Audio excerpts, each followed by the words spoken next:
The games I'm going to show you in this video are our top favorites right now because they are easy to play, quick to learn, very affordable, and you are going to love them. Hey you guys, it's Christina from the Purple Alphabet. In today's video, we're covering some of our favorite easy to learn games, and I think you're really going to like them. Let's get started. We're going to start off with this really great travel game. It's called OK Play. It's for ages 6 and up and 2 to 4 players. One of the great things about this game is that it's so compact and even has a little carabiner that you could hook it onto a backpack or a purse. To start the game, each player gets to pick one color and that has all of their tiles on it. One by one, you place a tile down, matching the edge of another tile. You can place this anywhere you like as long as one of the edges is touching. Your goal is to get 5 in a row of your color, either diagonally, horizontally, or vertically. The more players you have on this one, the more fun it is because you can actually work actively to block. It's a really simple game to learn, easy to play, and it's really fun to play strategically. This is a great on-the-go game. You could put it on your purse or backpack. Like I said, take it with you to the restaurant, travel with it, put it in the car, and you'll always have a game ready to play. I'm also going to be putting all the links to the games that I mentioned today in the description box. So you can go right to them and find them, trying to make it really easy for you guys. The next game is Magnetic Chess. Now I showed you this game when I did a Temu haul not too long ago with a whole bunch of different learning games. I'll have to put that game up in the corner for you to go look at next because there are a lot of ideas in that video. This one is really simple as well. It has one string which you place on your board in a shape or a circle, and then you get these magnetic rocks. You'll go ahead and divide the magnetic rocks amongst all the different players, and your goal is to set them one by one inside the circle, and the winner is the one who gets rid of their magnetic rocks first. This game looks seemingly easy at the very start, but as you put more and more of those magnetic rocks into the center, it becomes more challenging because if your rock accidentally bumps into another or attracts another magnet,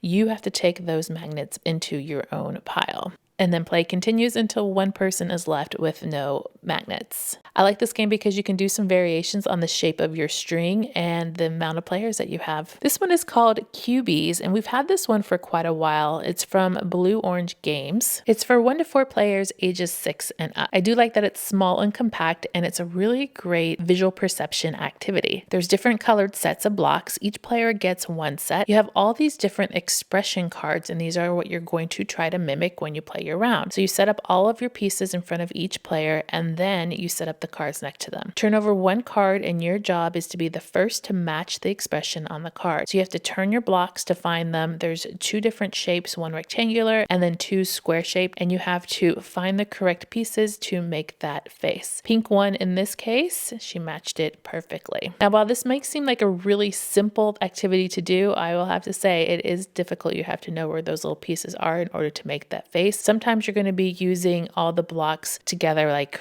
we're showing you here, but sometimes you end up stacking them on top of each other to do a face like this one. So you really have to be using your brain to think of how it's going to be stacked or if it's going to be flat on your table. Very compact, easy game that packs a lot of punch. My kids also loved playing with these blocks without the game pieces when they were younger. This one was new to us this year. It's called Scrabble Frenzy. So if you are a fan of Scrabble, you may like this. It's for ages 8 and up for 2 to 4 players. It's a variation from what I understand of Scrabble Go. Inside you get 2 sets of word cards. The first set of word cards will have some starter letters inside your word. They also have these special yellow marks on them which score you power-ups. Power-ups are played during the game and they give you extra powers that you can use throughout to score some extra points on your benefit. So you set up your Scrabble card with the numbers that's up here on the top of the screen. So you play 6 different rounds and this just notates your round. Set up your cards off to one side and then you have the tiles. The tiles get split between all of the players playing and they're placed face down until you start. You turn over the word cards. In our case, we turn over 4 so we can see what words that we can make. And then all together at once, everybody turns over their letter tiles. You look at your letter tiles and figure out what word you can make on the word cards. And when you find one, you have to be the first to slap the word card and state the word that you've made. You take that card, put the letter tiles directly on it, and then work to your next card. You continue this until all of the word cards have been used. and words have been made. There are some tricks to this that I think are beneficial, like turning all of your letters over and placing them straight, gathering all your vowels and putting your consonants together, but that does take some time. This is a really great thing to do with this age group because it can work on spelling and word formation. Now we got all of our word cards filled up. We score our points. Each card that you've gathered will score as 1 point, and the ones with the yellow boxes on them give you a power up. So we take a blue card as a power up in this case, and now she has a little extra thing that she can use throughout the game. The power ups do all sorts of different things, like you can grab tiles from another player, you can get a head start. They just add some variation. After 6 rounds of playing, whoever has the most cards wins. This game I think has been around for a while. It's called Raco. This might be a vintage version of it, I'm not sure. Raco is for ages 8 and up, and it's for 2 to 4 players. It comes with 4 racks and a deck of numbered cards. The goal of this game is to take the cards that are dealt to you and switch them out so that all of the cards in your rack are in sequential order. They don't have to be in complete order, for instance 1, 2, 3, 4, 5. They can be 1, 3, 5, 10, 15. When you're dealt the cards, each one of your cards is put inside the rack as such, and that is the order that you will have to put your cards in. So we divided up all of the different cards, and then we put the stack of extra cards, the remaining deck, in the center of the table. No one else can see your cards. It's kind of a secret to you, so they don't know what you have in your order. And then once you get set up, you begin by drawing a card. Your choice is to either take that card and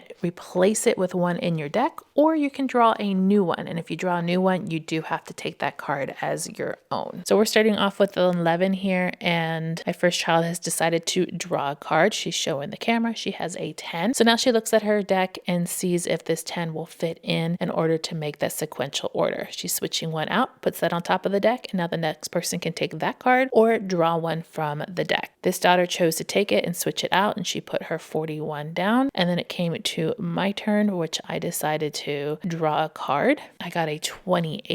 I want to try and show you my deck here so you can get an idea of how this works. It's really hard to do that on camera. So here's what I have on my deck so far, and I think I'm going to switch out this 38 and put it after my 26. Now right after that is a 15, so I'm going to need to get rid of that 15 at some point too. The 22, the 18, the 19, all the numbers behind it in order to get a good sequence. But this is just the start of the game. Finally, after a while, I decided that it was best just to do an open hand to show you guys the different ways to play.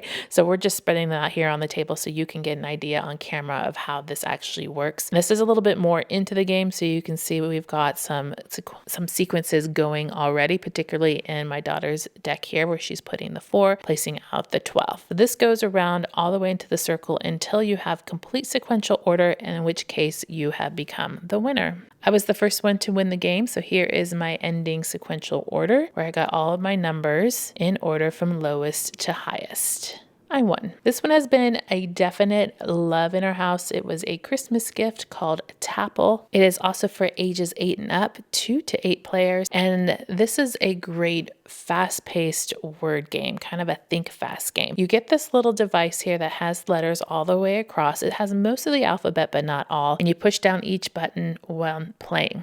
It comes with a set of cards, and these are prompts. There's 2 different sides, an easy side and a harder side with 2 different prompts on each side. So you can pick which ones you want to do, and you're never going to run out of categories. There's lots of different categories you can use. These also store inside the Taple device, which I think is great, so you can keep everything together. For our game, we chose something flat. We push that center button and it starts the game and the clock of 10 seconds. We call out an item, tap that letter, and then restart the timer. You go around in a circle until someone runs out of time or they stumble like I did here. Next category is candy. So we're going to start the timer again, and I'll let this run so you can hear. Kit Kat.